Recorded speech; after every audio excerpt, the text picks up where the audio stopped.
Hey everybody, welcome back to Reaction Reviews. Can you guess what we're reacting to today?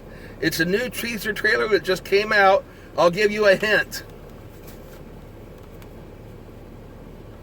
There's your hint. That's right. It's the new Superman movie from DC. Coming out July 11th of 2025. So only in theaters, also filmed for IMAX. Okay, just by looking at the thumbnail here, they've got a new actor playing Superman, and that rubs me the wrong way already. I hate recasting. It's a pet peeve of mine, especially in a huge franchise like DC and Marvel and Star Wars and Star Trek and stuff like that. Stuff that's been going on for years and years, and you just like to see them continue the story, and you like to see a little bit of continuity, not just in the storylines, but also in the actors that they have portraying the parts. I think it really helps to solidify the story and makes it less confusing. But anyway, with DC, they've been, Marvel and DC, of course, both of them. They've been doing a pretty decent job of keeping consistency with the casting for decades now, especially Marvel, since the MCU started their reboot, and then DC did it a short time later. So I am very impressed with the way that they were able to keep a lot of the same actors, with their contracts through Marvel. You look at Phase 1, 2, 3, etc. And then they've had a few minor changes here and there, but for the most part, they've done a great job with it. DC, where they've had Henry Cavill since what was that? 2004? Maybe a little bit later when they came out with Man of Steel. Ever since then, they've had very good consistency in their actors. They've had Henry Cavill as Superman, and that is one of the reasons why I wasn't excited for Robert Pattinson coming out in the Batman as Bruce Wayne. I was like, we've already had too many actors playing Batman. Just settle on one and keep him for the duration of this, at least this storyline, or this universe. And then that way, Marvel did a great job with the Spider-Man movie, where they had the multiverse bring all the different Spider-Men together from the past. That was cool because it showed that each actor was a different Spider-Man in a different universe. And I could get on board with that in DC, that same sort of thing. But to have 5 or 6 different actors over a span of 20 years playing the same character, and then trying to get the audience to believe that all 5 or 6 of those actors are the same character, it's a stretch for my imagination personally. And as a fan of comic books and superhero movies and stuff, you might personally find that to be a little bit odd, that my imagination isn't big enough to get around casting changes. But that's just a pet peeve of mine. But anyway, let's go ahead and check this out. I want to be on board with this. I don't recognize the actor, so it's somebody, his face by the thumbnail here. So I don't know who it is. But we're going to go ahead and check out the trailer here, and let's watch it together. Here we go.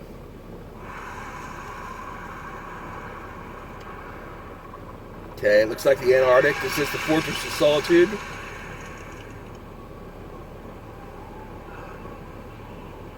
Okay, there he crashes. Well, this reminds me of one of the Christopher Reeve Superman movies, where it had a similar scene. Was that part 1? Where he built the fortress. Okay, he could look the part as a younger Superman. I could buy that. Okay, from James Gunn. Good director.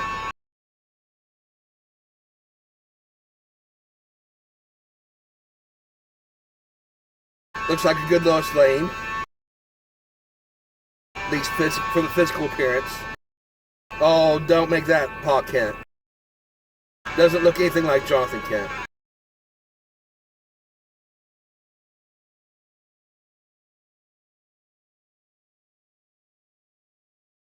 Nice electric guitar rendition of the Superman theme.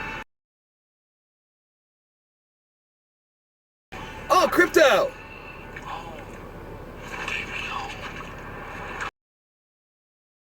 Okay, now that was awesome.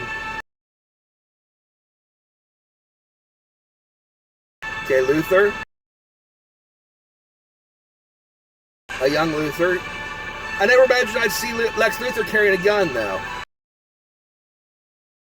Okay, people turning against him, against Superman. Is that Hawkman?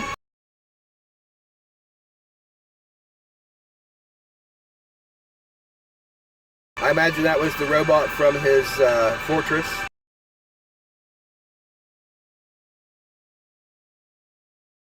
I recognize that character too with the guy with the mask from the comics. I can't place his name. July 11th, DC Studios. Only in theaters, filmed for IMAX. Okay, now this looks interesting. I'm going to go ahead and scroll back and just take a look at some of these scenes as we go. This might be promising if this is sort of a prequel sort of thing, but we had a prequel with A Man of Steel. My gut feeling is they're doing the same thing they did with Robert Pattinson in the Batman. They are starting a whole new universe and a completely different Superman. And I don't like that idea. I want the consistency of them continuing to build the DC universe that we've already established for the last 15 or 20 years. I want to see it grow and continue and expand. And if an actor doesn't want to play the part, if Henry Cavill's, for example, his contract runs out, don't recast another Superman. Write Superman out. Sure, he's the main character of the DC universe, but you got so many other characters that are great solo lead characters, lead heroes in their own right. You can build on Batman and Wonder Woman, Green Lantern. You can introduce any of the dozens of the hundreds of other superheroes that you could use to fill in the spot and build the universe. But don't do this sort of thing where you just keep recasting constantly. So let's see. Shows him falling from space, landing in looks like the Arctic. And let's see, there's Clark Kent walking down the street. He definitely looks younger. That's why I'm thinking this is either a prequel, but we've already, as I said, we've got a prequel with the Man of Steel. So I'm guessing that this is a different Superman. And one way they could pull that off and keep it in universe, keep it consistent with the established timeline that they're doing now with the DCU, is to build this like Marvel did with the different Supermen from the Sony universe, and then bring them together as a multiverse sort of thing. If they could present these as different heroes, actually DC did that just recently with Batman, Superman, and Supergirl. So they've already established that with the Flash movie. So if they're doing that, just building on, okay, now this is an alternate Earth where there's another Superman and this is his story, then actually that makes a lot of sense, because the introduction of Krypto, obviously there's no Krypto in Superman's past. Well, you wouldn't think. It's possible, but you wouldn't think that all this time it wouldn't have been mentioned, and it would kind of feel out of place in this universe. So that's my thought, is that this is going to be set as a separate Earth and a separate Superman. And I'm on board with that if they kind of work it in eventually as an alternate universe Superman, like they did with the Flash movie. Okay, from James Gunn. This Lois Lane looks attractive. She reminds me a little bit of a younger and more modern looking, what was her name? The original Margot Kidder. Well, not the original, obviously. You go back to the 1930s for the original, but the 1980s Margot Kidder playing playing Lois Lane. But at the same time, a little bit of some of the other actresses that played her. The one from Smallville, I'm trying to think of her name, Erica Durance. Is that right? But you see a little bit of the same physical characteristics in this one. Completely different look than the Amy Adams that you got in the modern iterations. And I like that they're going back to the classic look for Lois Lane. And also Clark Kent. Looks very nice as a young Superman. Sorry about that. I had a pop-up just come up on my screen that looked weird. By the way, just a side note here. You guys ever get those downloads on your phone that just pop up, these games that and then it just takes up space on your phone? I hate that. And so I'm constantly seeing these games downloaded that they want you to play. And they're free, of course, but it takes up space on my phone, and I just end up deleting them immediately. So one just popped up on my phone, and I got to delete it. I wish that, comment down below if on an Android phone, if you know the way to go in and change your settings so that it stops the automatic downloads with downloading these apps without your permission. All right, so back to our review. We got looks like Pa Kent here. He's sitting on a front porch with his arm around this guy's shoulder, this older gentleman. Honestly looks a little bit like me. He's got the white beard, bald on top. Looks absolutely nothing like any of the iterations of Jonathan Kent. So I hope that this is not Jonathan Kent, as it seems to suggest. That would be quite a big change from the established character that I'm familiar with, at least. And there he's laying in the snow, and he whistles, and along comes this whirlwind of snow, and it's Krypto. As soon as Krypto popped up, I was like, oh, that is awesome. And so the introduction of Krypto is the final thing that makes me think that this is really set in an alternate universe. This is a different Superman. And so I'm kind of excited about this. Interesting that it's Krypto, of all things, that got me excited for this. But it shows Lex Luthor. That's kind of odd to see him in that pose holding like the gun, looking like James Bond sort of thing. Feels kind of out of character for Lex Luthor. He was always a mastermind behind the scenes and never the trigger man. And so just the same as I was disappointed with Jesse Eisenberg's portrayal of Lex Luthor, because the way that they portrayed him in Batman v Superman is they portrayed him more like the Joker than Lex Luthor. It just felt completely out of character. And so that's what I'm getting the idea for this. I'm going to be disappointed with their portrayal of Lex Luthor because that's the thing. They always want to use the same villains and the same characters.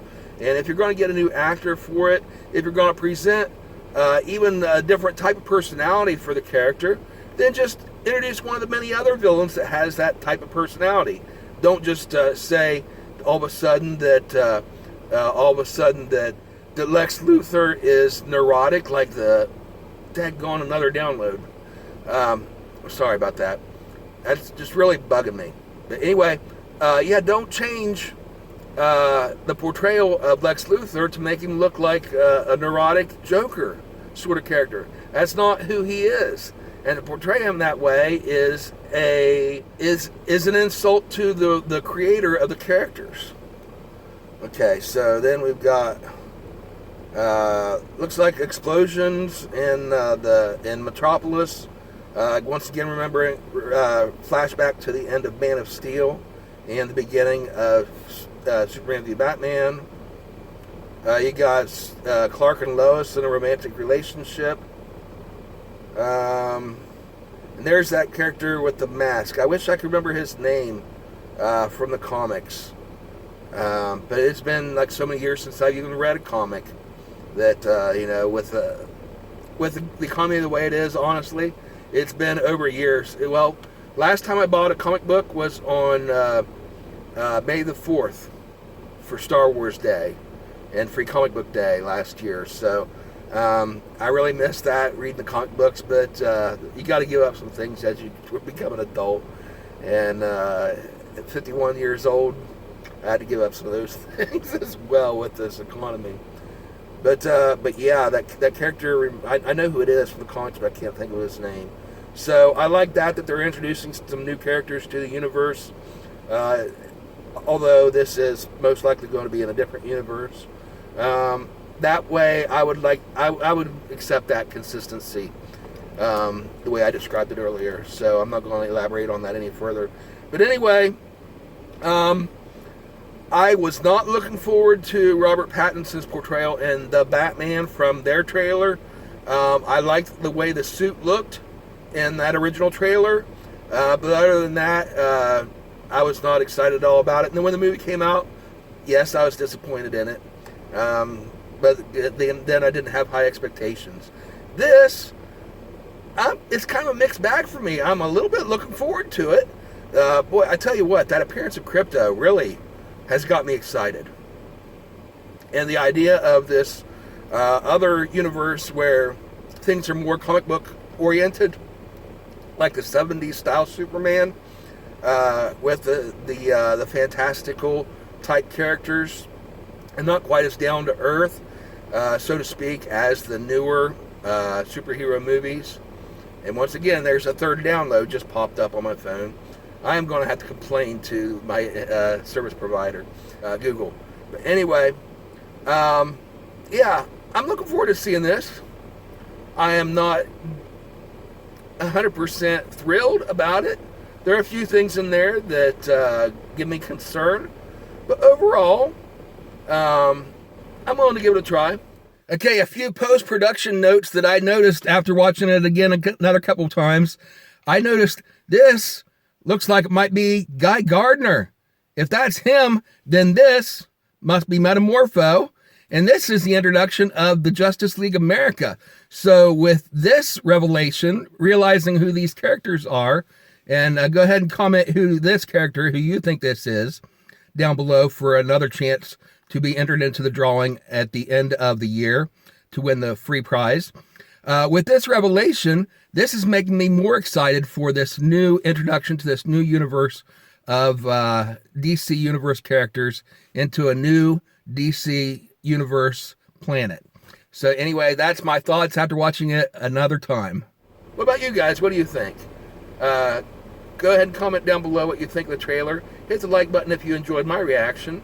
Subscribe to the channel, turn on notifications, and check out some of our other content on here, because Monday through Friday at 10 a.m. we'll have a new video every day, barring, some natural disaster or something that just prevents me from being able to do it. But for the most part, Monday through Friday at 10 a.m. Eastern Time, I'll be uploading new videos. Plus, we have our weekend food review and mukbang. And so subscribe to the channel, turn on notifications, and become part of this family. We're having a free giveaway at the end of the year, too. So make sure you're subscribed, and watch for the other videos for clues as to how to win an entry into this free drawing for the free prize at the end of the year. Anyway, thank you guys for watching. We'll see you next time. Have a great day, everybody, and Merry Christmas.